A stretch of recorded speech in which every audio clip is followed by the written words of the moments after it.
that the sun shines down its power to all the world and makes the wind blow strong as it will. I wonder how gentle rains can fall upon the land, so lovely earth can stay lovely still.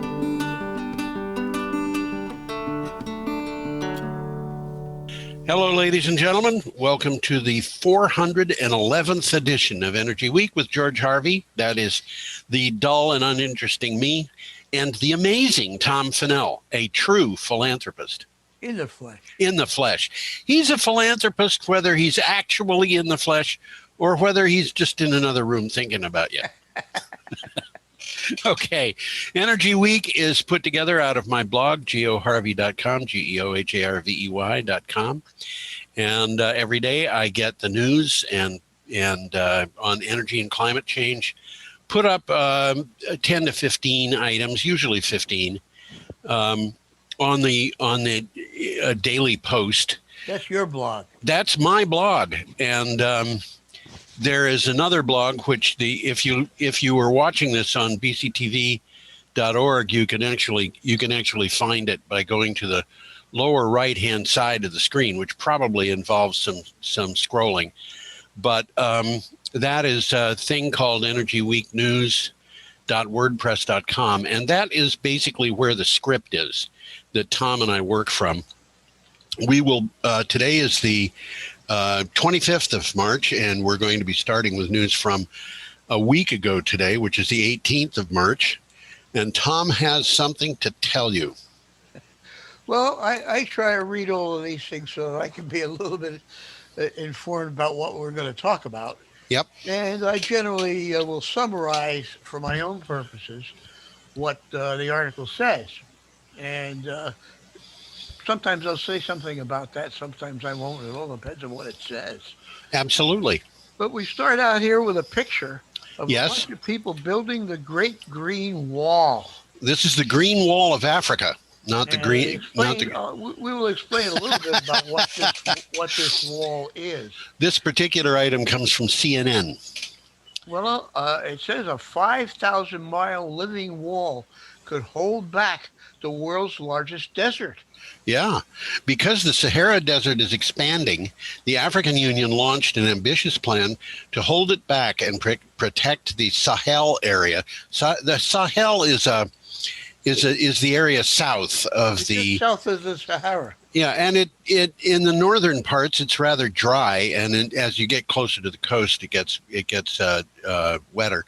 They did this in 2007. The Great Green Wall Initiative now hopes to restore 100 million hectares, which is what, Tom? Do you think that's 240 million acres? It's more than that. A hectare is 2.5 soccer fields about. Yeah, okay. Okay. I thought a hectare was... This is nearly 400,000 square miles. Oh, man. This is a pretty big hunk of land. And what they're doing, and what these people in the photo are doing, is they're restoring that with the hopes that they can use that green wall to stop the spread of the Sahara Desert. Well, that's exactly what they're doing. They're building a 10-mile wall, 10-mile wide wall. Yeah, I thought it was 15, but that's okay. Well, it might be 15. It's a big wall. The Sahara Desert spans 11 countries and covers an area of more than 3 million square miles. Yeah, it's big. It's the Great pretty Green big. Wall will be 5,000 miles long and 9 miles wide. Oh, there you go. A mosaic of trees, grasslands, and plants. Yep. And this is, we've talked on the show about... It's going to be important. This is significant. Absolutely it is. We've talked about not geoengineering, but ecological engineering. Geoengineering, unfortunately, too often talks about dumping things out of airplanes. This is ecological engineering, where these people have figured out what plants to put there in order to maintain soil moisture and things like that, prevent the sand from overrunning things. Yeah, well, they want to keep the places where they're living as places where they can live. I think that's the idea. Okay, should we go on, Tom? Yeah, let's move on. We got a lovely picture of an Audi Etron. An Audi Etron, which was provided courtesy of Audi. Can you imagine that? This is from Well, Clean.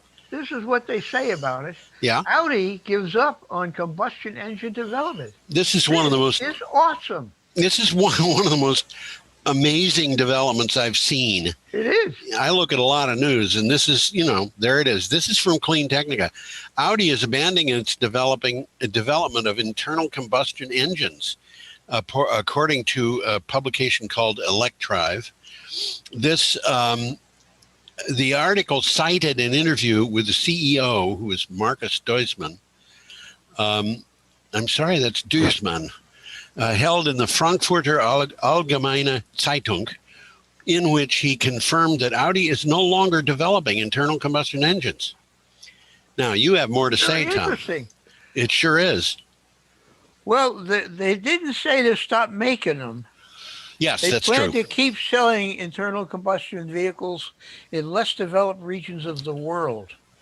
Yeah. The date when Audi would sell its last car with an internal combustion engine wasn't specified. Yeah. It's kind of hard to run.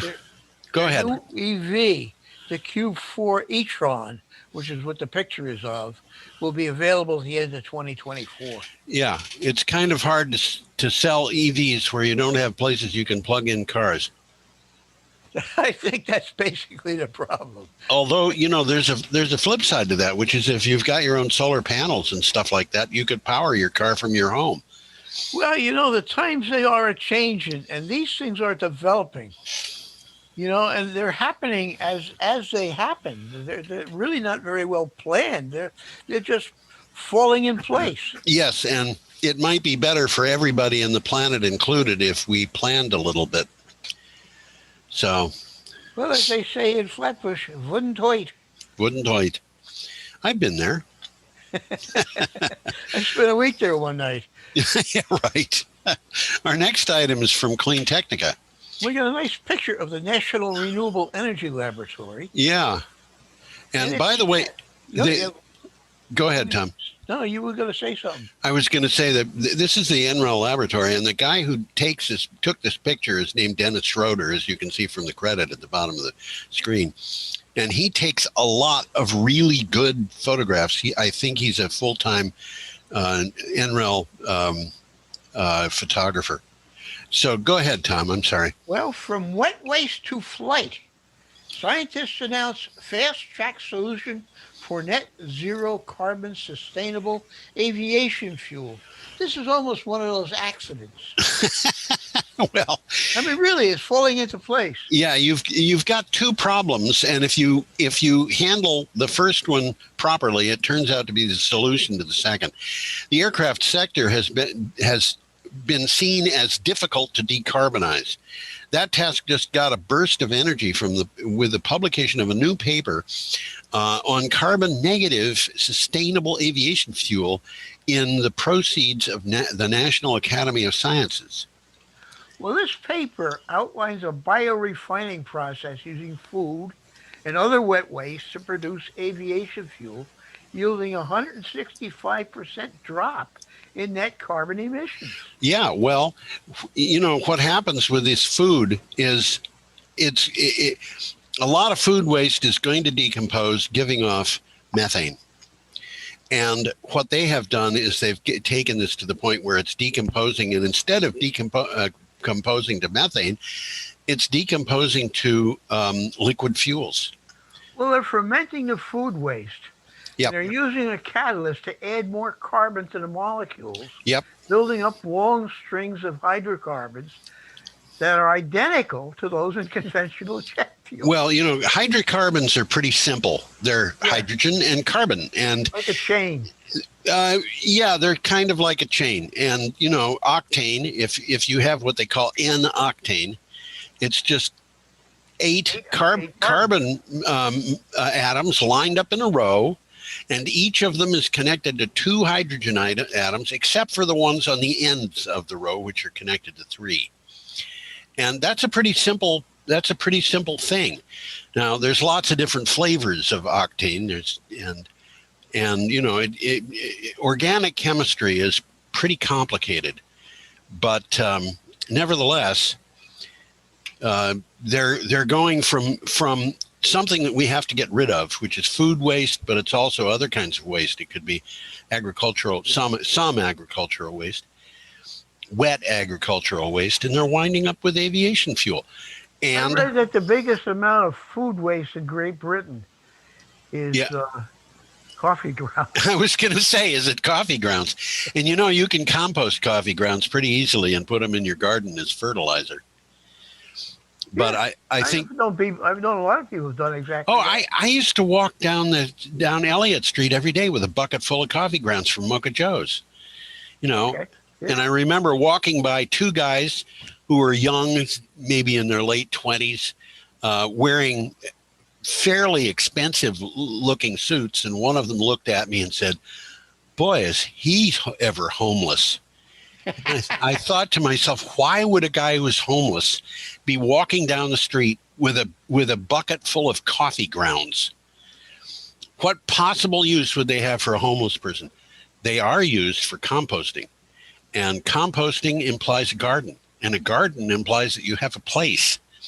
So there you go. If you're driven far enough, you can eat coffee grounds. I suppose you could. I hadn't thought about that. You can cover coffee beans with chocolate and eat them as a candy. I have done that. So have I. And my daughter and a friend of hers did it with a pound of coffee beans one day, and they were going zzz for the rest of the evening. I don't know that they ate a pound. Let's do that. We are 2020 U.S. Power Report Card. Yep. Solar and wind getting high scores. Yes, and we have a nice picture here of a solar array, which is a courtesy of Array Technologies. The article is from Clean Technica. Government data shows that renewable resources surpassed coal in 2020 to become the third largest source of U.S. electricity. Continuing promising trends from 2019, solar and wind energy made strong gains, and there was a steep reduction in power sector pollution.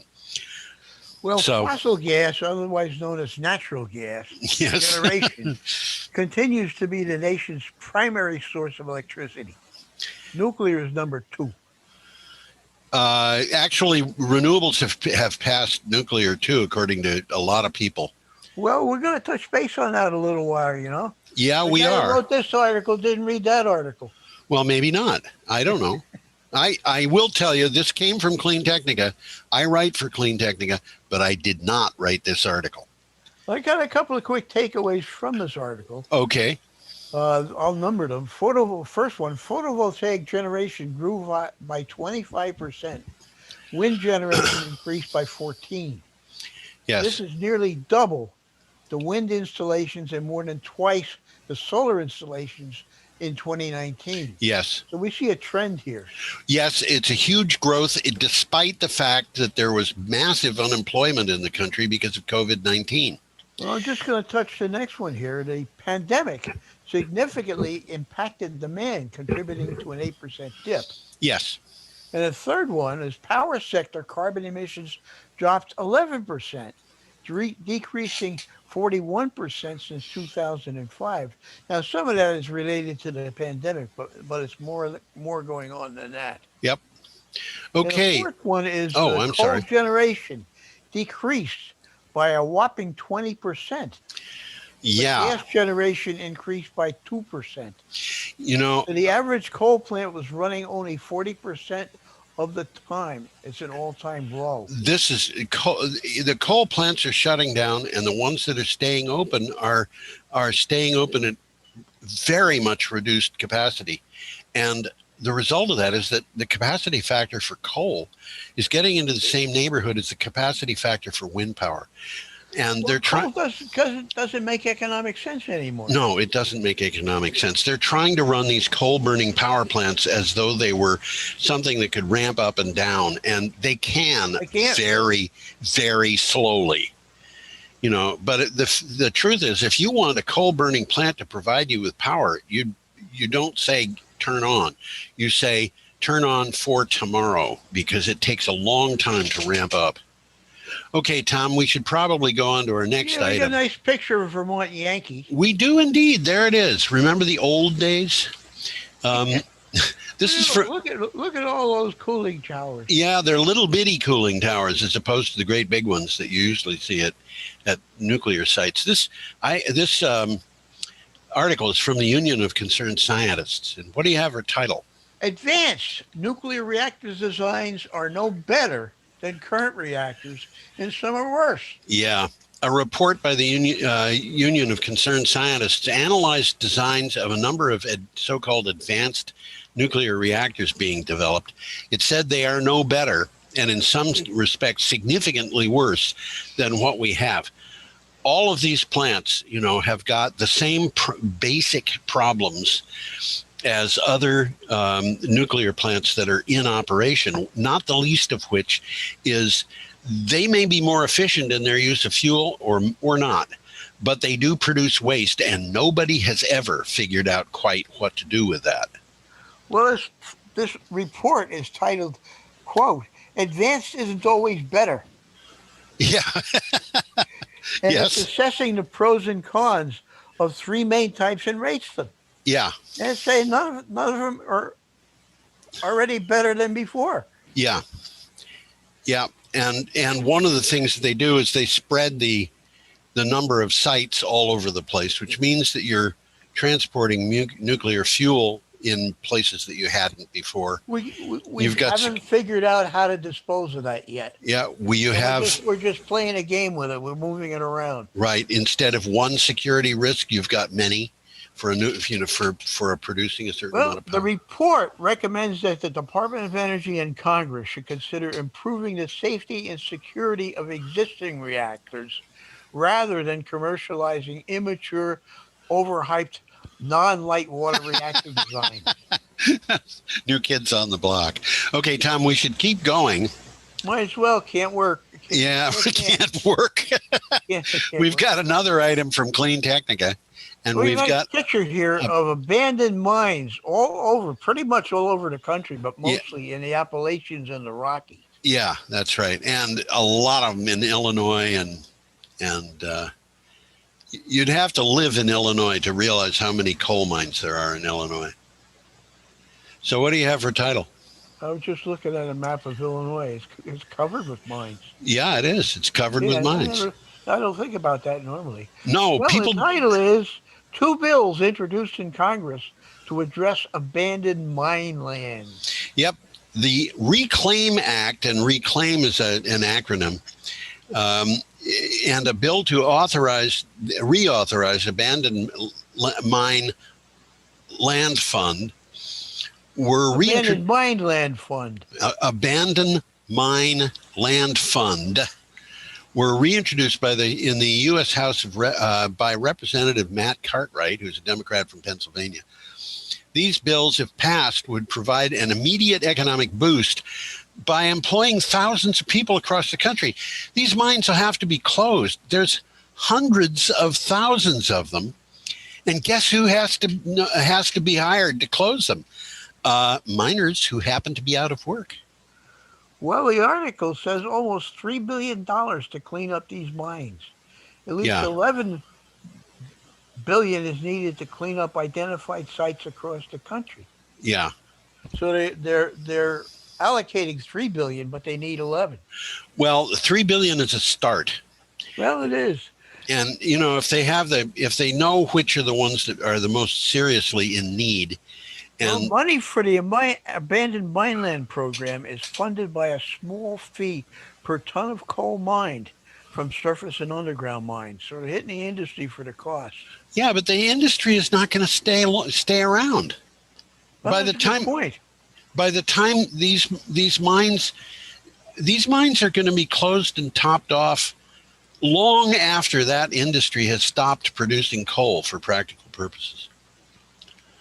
So they're a small fee per ton of coal. Yeah, it's going to disappear when they stop mining it. Absolutely.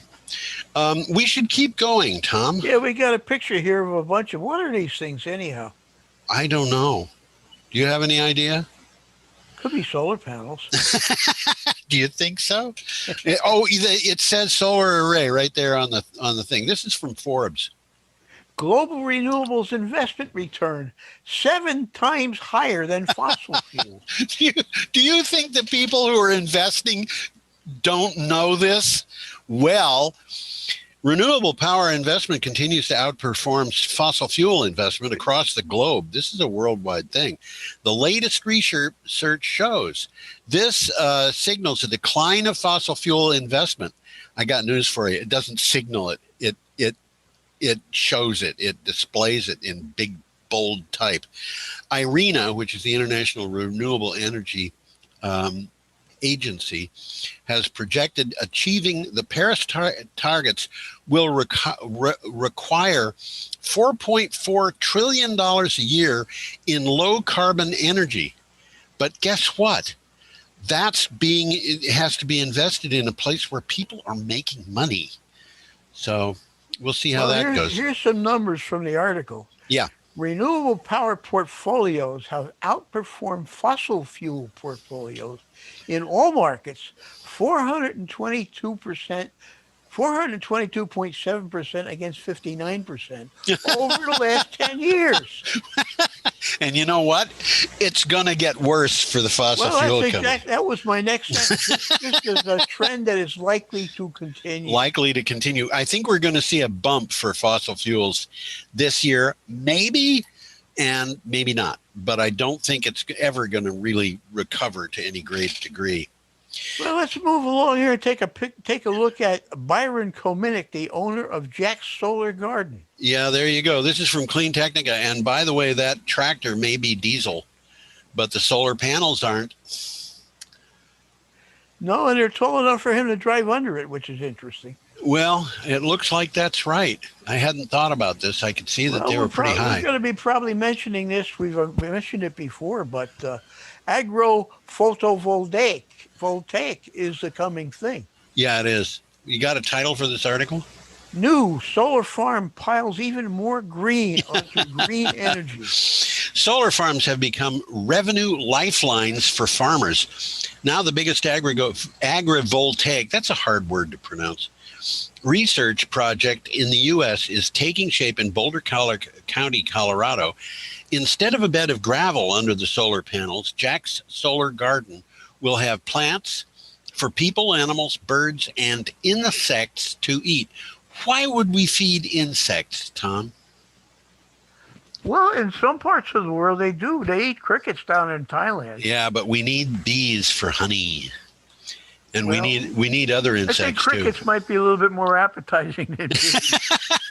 I would not eat. It's an interesting article, by the way. Yeah, I would not. I have a quick rundown on agrivoltaics. I can't say it either. Agrivoltaics. Agrivoltaics. In agrivoltaics, you take an ordinary ground-mounted solar panel, raise it just a few extra feet off the ground. Yeah. Enough sunlight and water can reach the earth to do agriculture underneath. Yeah. Soil and water conservation overlap since the solar panel helps reduce evaporation. We've talked about that. They get better, sometimes get better yields. And yeah, we've talked about a couple of different places, one in Germany, one in Arizona, where they had superior yields with crops that were growing under solar panels. The one in Germany, it was potatoes. And Jack's farm grows vegetables, carrots, corn, carrots, onions, tomatoes, and squash, as well as wildflowers and grasses. He's not growing corn, though. Not growing corn. There are a few crops that are not going to grow well under these things. Some crops actually grow better. Some grow better. You know, I was surprised. We're starting to see pawpaw trees in Brattleboro because climate change. Yeah, you've talked about that. Warms I still things don't up. know what it looks like, but. Well, if you walk down Elliott Street. You got a couple. I don't have one, no, but I think Tori may have planted one, but I don't know. But if you go down Elliott Street, there is a tree that has funny leaves, probably 150 yards to the west of where you live, and it's on the south side of the road, and that tree grew up in the shade of the house that it's near. And one of the reasons I mention this is because pawpaw trees don't like sunshine when they're very young. And I have read that a pawpaw tree to survive well as a very young plant should not even see the sun until it's 18 inches tall.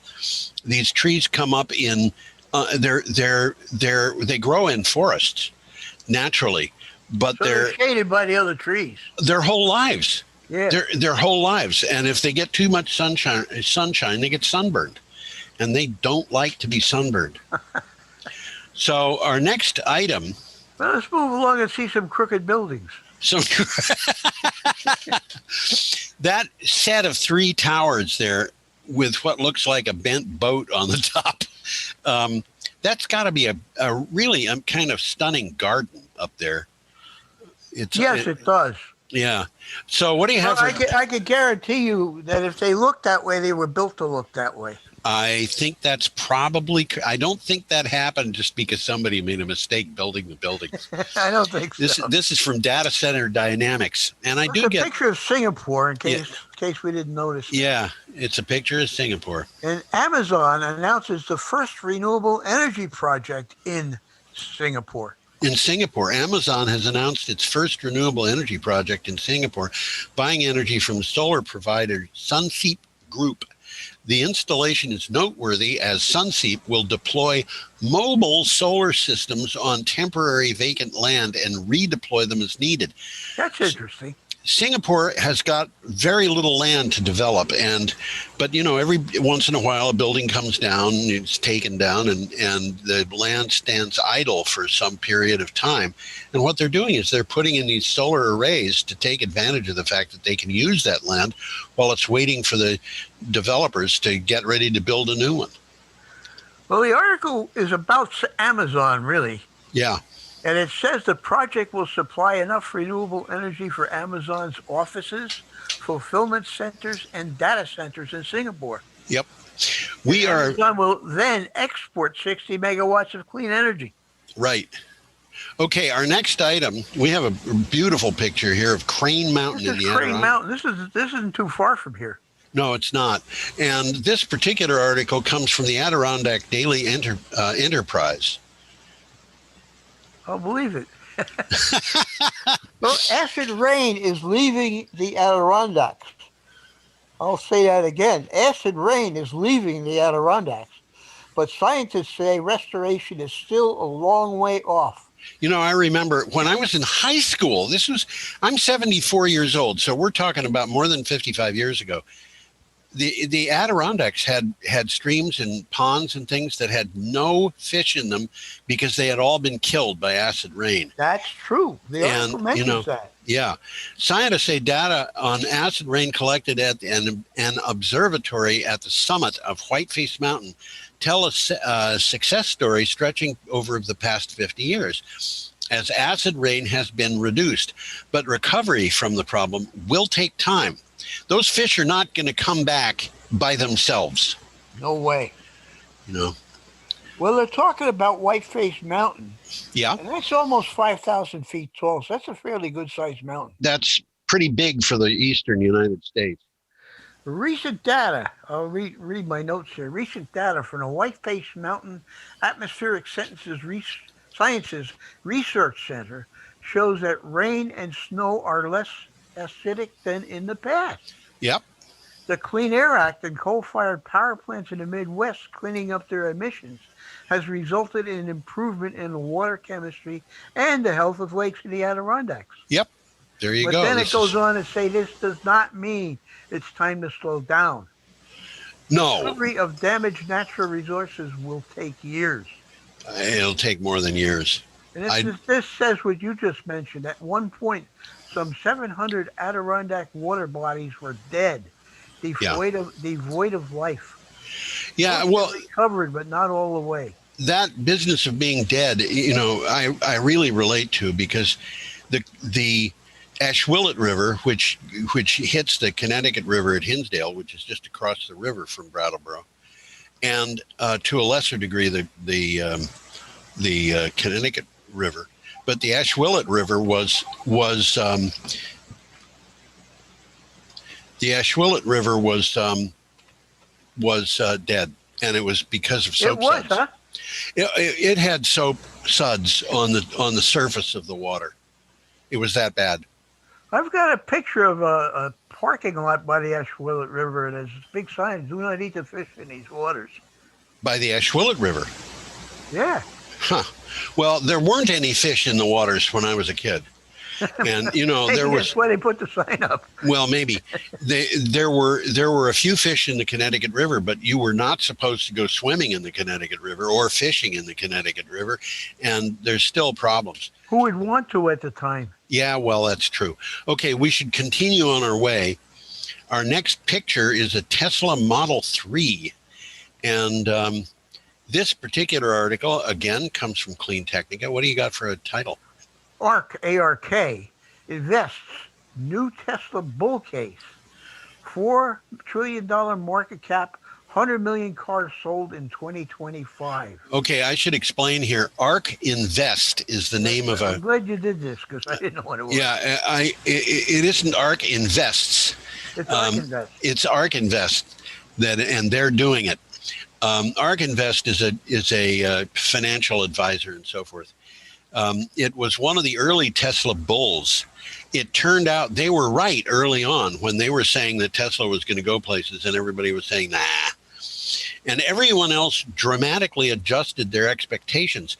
Now ARK Invest has a new Tesla price target, and it is forecasting that Tesla will achieve a $4 trillion market cap. And that I don't. Tesla is already. I think Tesla is probably 1.3. I think that's what I heard, or 1. I have 1.5. Okay, and they're selling 5 million cars. And they're so this is saying it's 5 million cars. The stock is going to go up 200% in the next few years, and Tesla is already bigger in terms of market capitalization than GM, Ford, Toyota, VW, all of those things put together. So, we'll see what happens with that. A couple of quick takeaways here. Okay. Tesla has a 40% chance of delivering fully autonomous driving in 2025. Yeah.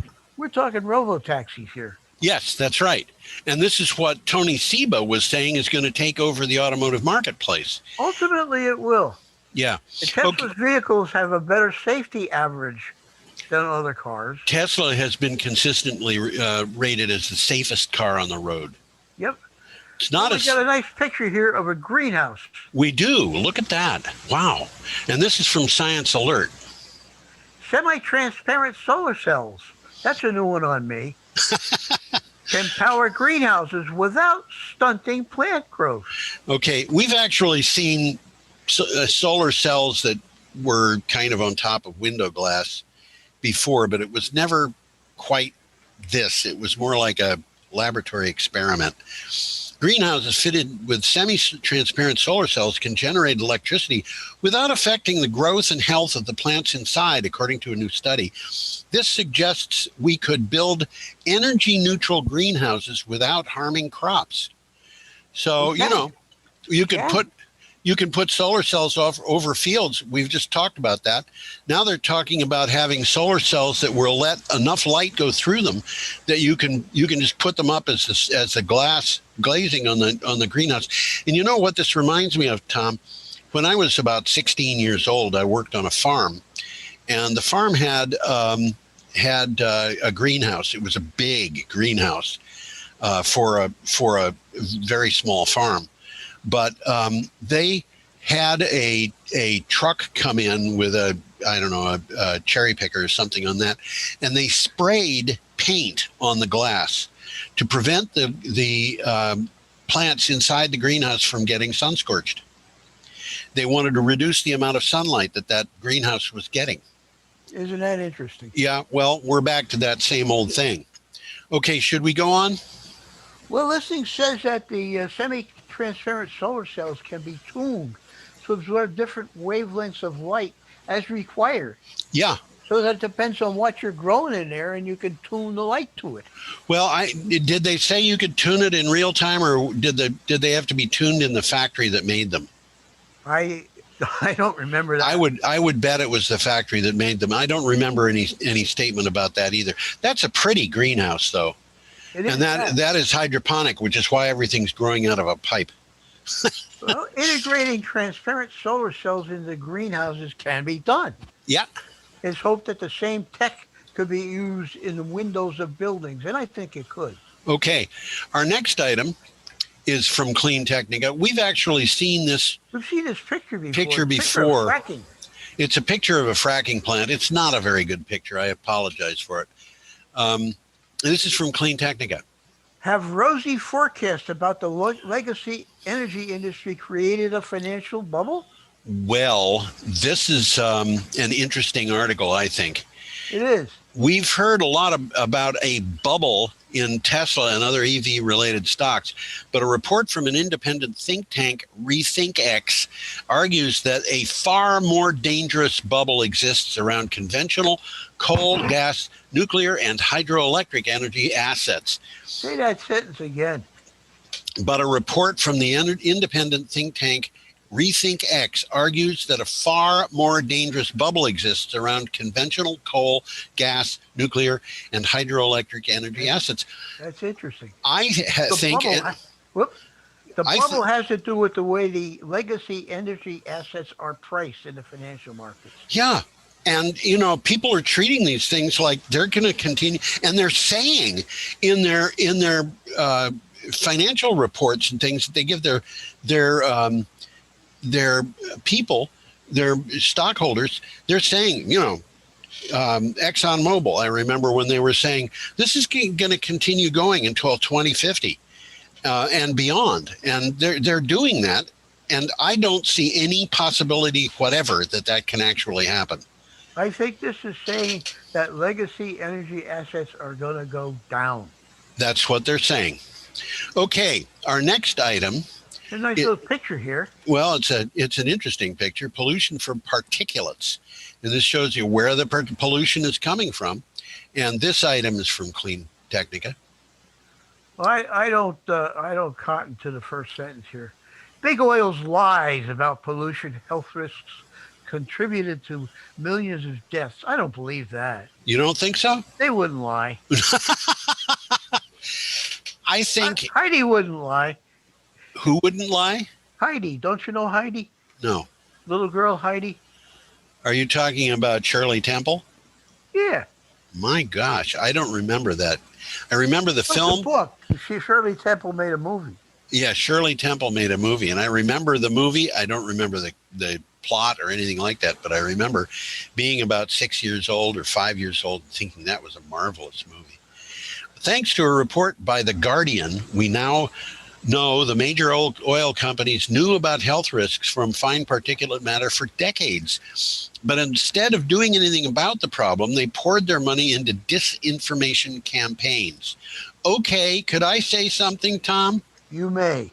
Okay. They deserve to be in a bubble, maybe.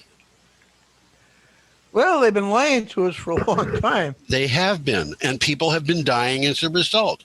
We know that Exxon, what it was then, it was Esso, I guess, knew about pollution and health risks in 1957. Yeah.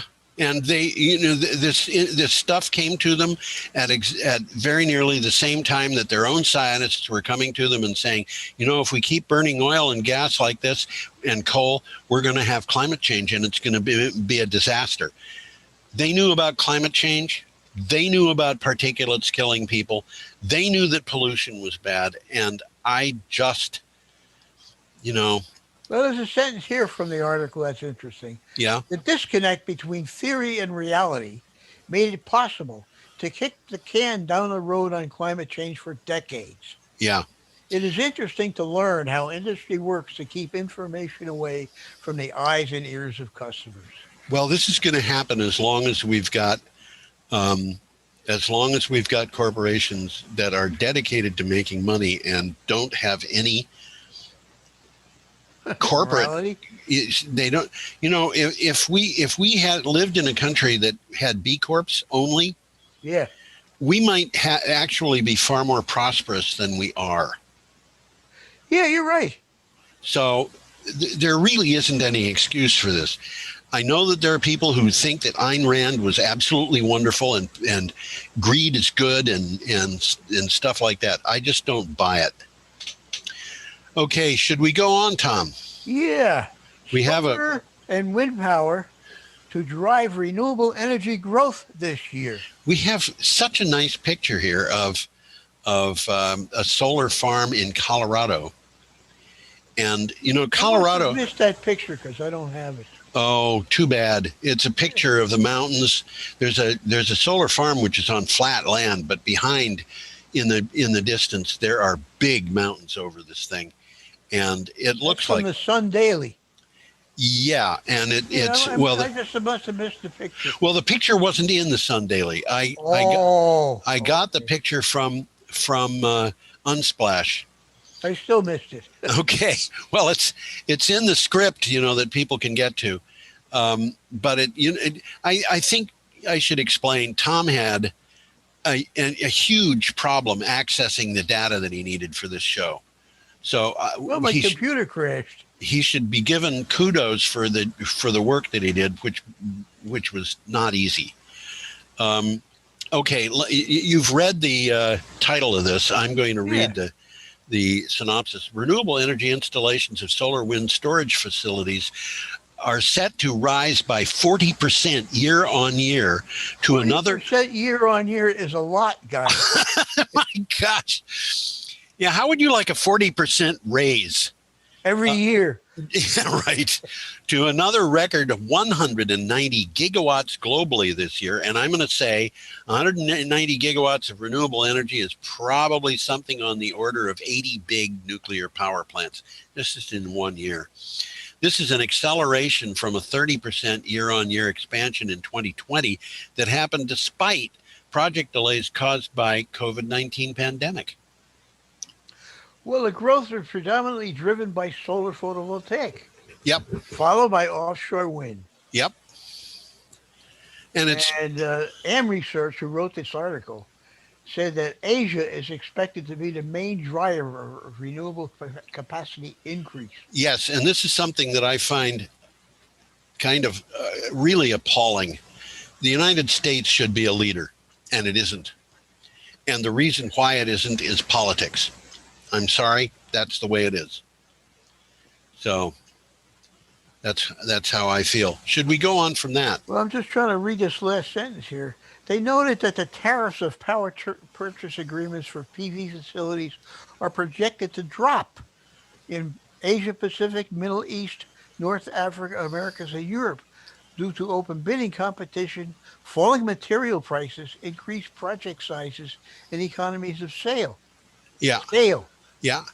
And I want to mention here, too, when Donald Trump declared the trade war on China, Europe's largest trading partner was the United States. That wasn't too bright. Well, it happens that the United States is no longer Europe's largest trading partner. And by the time Donald Trump got out of office, the largest trading partner was China. China, yeah. He said it was going to be easy to win, but it turned out to be easy for the Chinese. Well, let's move on here with offshore wind. We got a nice picture of, guess what? Offshore wind turbines. How about that? These are what I would call, and other people would call, near shore wind turbines. They are not very far from the shore. You can see the shore at the corner there. Yeah, and this is from a publication called Renews, which supplies a lot of stuff to us. Offshore wind could deliver 166% of Texas's power. Texas could have 166% of its electricity needs covered by offshore wind alone. A report from Environment Texas Research and Policy Center says. The report also said that 19 of 29 states with offshore wind potential could produce more electricity from it than they used in 2019. That's an interesting statement. Yes, it is. Yeah. And in fact, quote from the article here. Say what you were going to say, and then I'll just give you the quote. Well, years ago, my son called me and he said, did you know that the Department of Energy said that the offshore wind has the potential to supply more electricity than the United States uses? There it is again. I think he's right. Yeah. Go ahead, Well, Tom. there's a quote here: "With strong winds in the evenings when we need energy the most, offshore wind in the Gulf of Mexico would greatly complement Texas's onshore renewable energy resources There you and go. help us achieve 100% clean power." Yes, that's right. Texas has a lot of everything, don't they? They don't have a lot of glaciers. Who are these glaciers? Okay, should we go on? Yeah, we got a nice picture coming up here. Of a almost local farm. This is a Goodrich Farm, which is a Vermont farm. Those are Vermont mountains in the background. So they sure aren't the Rockies. And that big black and red thing is a pair of biodigesters. And this is from the BurlingtonFreePress.com. That's that black and red building. It's a digester, but it's also storage. Yes, that's right. Yeah, that's why it's shaped the way they are shaped the way they are. Vermont digester harvests renewable gas like cow manure and food waste for cooking. Yep. Without any odor, without any fanfare, the methane wrung from the manure of 900 cows and organic waste from regional cheese, beer, coffee, ice cream plants will enter the Vermont gas system pipelines by mid-spring, according to the utility being Vermont Gas Systems. So they're going to be putting the gas that's generated at this plant into their pipelines. Well, the title for the picture is "A Well of Natural Gas is Surfacing Next to a Dairy Barn in Addison County." Yep. Without a drill rig in sight. Without a drill rig in sight. Yeah, you don't have to do any fracking to get this stuff. Yeah. Okay, we should probably go to our next article, unless you've got more. Yeah, no, I got stuff to say, but there's no. Let's move on. We have a very nice solar field. Picture of some funny looking things. Yeah, this is Pennsylvania, not near Vermont, but it's still kind of as important. This is from State Impact, Pennsylvania. Well, it says the Wolf administration to buy half of state's government's electricity from solar. Yep. And right away, I was wondering where the Wolf administration is, and they immediately told me. Well, I did. You know, sometimes they also told me. Oh, okay. Sometimes these articles they will go on and on and on, like you know exactly where they are, and you sit there and say, in some cases, I even wonder what continent they're on. Pennsylvania's Wolf administration says it's making the largest government commitment to solar energy in the country by agreeing to buy power from 7 new solar projects in the state. A 15-year power purchase agreement will cover about half of the state government's electricity needs. I was reading, you might call it the backstory from the article, and it seems that the governor, Wolf, he's a Democrat, Yep. but he's got a Republican legislature. Right. Both houses are Republican, so he's having a hard time getting anything done. So he's got to kind of sneak around the back door. Yeah. He's making executive orders, and so far he's been getting away with it. Well, you know, that's what Donald Trump did. He made executive orders, lots of them. Yep. And, you know, so there you go. Should we go on from the... Yeah, we got a nice picture of a kingfisher. Not just an ordinary kingfisher. It's a disapproving kingfisher. Actually, this picture, which came from Unsplash, I go to Unsplash and Wikimedia Commons and maybe a couple of other places for free photographs that I can use. And it's a good photograph. I like this photograph. And the caption for the photograph was Kingfisher. I stuck the word disapproving in front because I thought that... looks like he's disapproving. Doesn't he? Owls. Looks like he's a little bit upset. It does. Owls look like they're angry at you, and they aren't necessarily angry at you at all. But this is from CNN. What do you have for title? Well, I ought to say the title twice. Oh, okay. Our survival depends upon treating nature with more respect. Could you say that again, please, Tom? Our survival depends on treating nature with more respect. I think that's absolutely correct. Intersecting and escalating crises, disruption of our climate, the collapse of biodiversity, declining health of the ocean, and depletion of natural resources demonstrate clearly we cannot continue on our current path. We are the authors of our own misfortune. This is a well-written article. It's worth reading. Yeah, CNN occasionally comes up with something that's pretty good. Actually, almost all of their stuff is pretty good, but yeah, they got good stuff here. They There's do. a quote here from the article. yeah, It is a sad thing to think that nature speaks and that mankind does not listen. yes, I think That was Victor Hugo said that in 1870. there was another thing in this article, and I forget what it was, but it was kind of similar to that, in which there was a man who was talking about the fact that you could learn a lot from nature, and human beings just seem to be ignoring nature. And it reminds me of Al Gore, who was saying, it's easy to it's very hard to convince a person to do something when his livelihood depends on his doing something different. And that apparently, that's true. yeah, Sure. and it's apparently a really ancient quote, and he used that quote in his movie An Inconvenient Truth, and it's just true. We have to start acting as though things that we can't put a dollar sign on are important sometimes. Well, this comes from the article. Yeah. It is high time that humans understood that we do not own the earth, we depend on it. Yes, that's true. Okay, our next item is from the BBC, and this photograph is one that it doesn't really illustrate the article perfectly, but it kind of shows something that really surprised me. I thought it was a road, but it's a river. Well, the article is about a river. Well, that picture is about a river. Is it? Picture is a river. Okay, I believe you. It looks more like a road, but nevertheless, as I said, this is from BBC. What have you got for a title? The rivers that breathe, that's in quotes, greenhouse gases. Rivers are a surprisingly large source of greenhouse gases, and pollution makes their emissions many times worse. On the surface, the new territories appear to be Hong Kong's green lung, but the reality is rather more disconcerting. It is releasing large amounts of greenhouse gases. That picture, believe it or not, is part of Hong Kong. Yes, it is. I would never have said Hong Kong if you showed me that and said, where is that? Well, that's the picture of what they call the new territories. It's the new It's territories. always part of Hong Kong. Yeah. And it's one of the three main regions. Right. You got Hong Kong Island itself and the Kowloon Peninsula and this new territories, which aren't new anymore.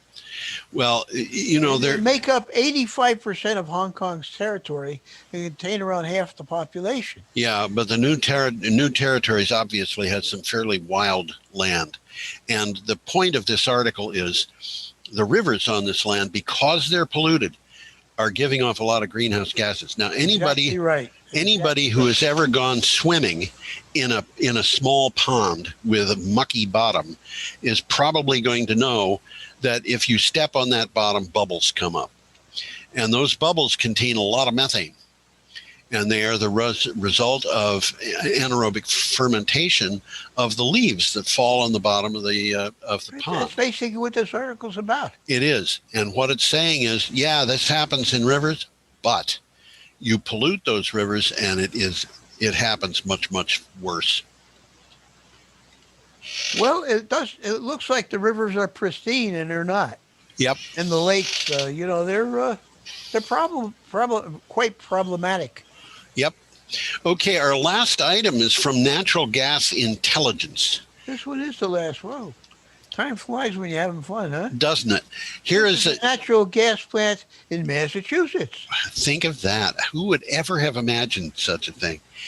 Anyway, what do you have for a title? FERC adopts a greenhouse gas review in its natural gas order.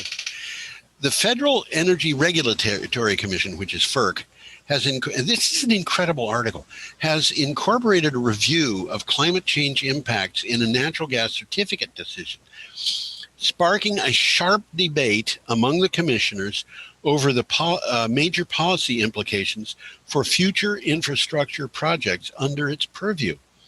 In other words, the environmentalists are always upset about natural gas pipelines, oil pipelines too, and they oppose them. And now all of a sudden FERC is coming in and saying, you know what, we should be reviewing the implications for climate change when we grant these permits to build pipelines. How dare they do such a thing? Well, if they do that, and they have done it, but in doing that, they're at a point where it's going to be very easy to challenge pipelines at the federal level.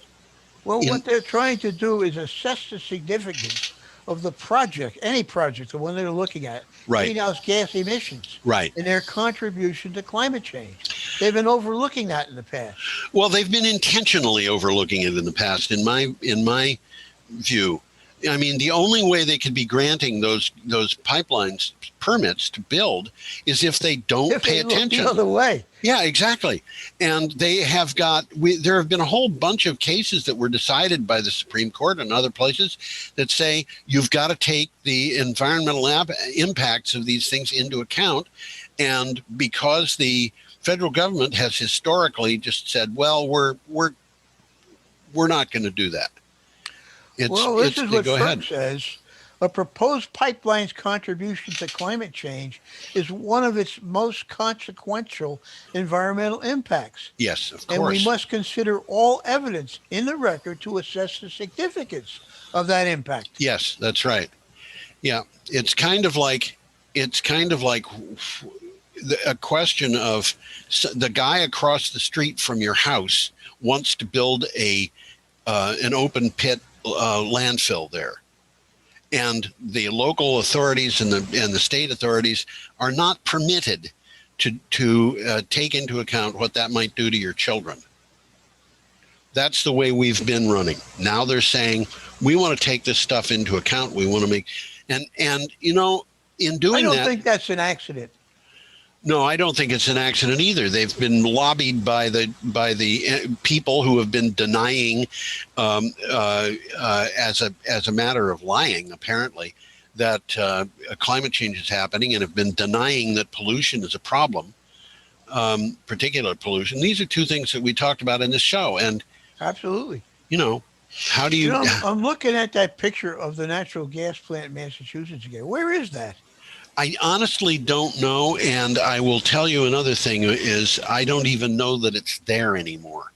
Again, when it says Fletcher CC by SA 4.0, that actually means that there's a person named Fletcher who put this up at Wikipedia. I'm pretty sure at Wikipedia, and put it up in the share alike. Copyright notice is CC by SA 4.0, which means you can share these things. They're free to be used, but you're supposed to give credit when you do that. And that picture could have been taken 20 years ago. I don't know. It's a good sized plant. It's a good sized plant. That's right. Yeah. Although it's not gigantic. It's I mean, if you look just above the edge of the river there, or the shore, or whatever that is, you can see that there's a railing. A person who is walking along that would be very visible. I don't see any cars in this picture or anything like that, but it's not a gigantic plant. Anyway, Tom, we've come to the end of our rope or something. Well, I don't have any more notes on it. And so we're going to go to our last slide, which says, have an unqualifiedly ducky week. And I will guarantee this, you get having come to this show, you can have a money back guarantee that money back any amount of money you paid for this show. Well, if you did, you were taken. But, I will give you a money back guarantee on the $0 you spent that I am waiving, and Tom is too. I can't see him because he's home and so am I. But we are waving goodbye, and we hope you come back next time.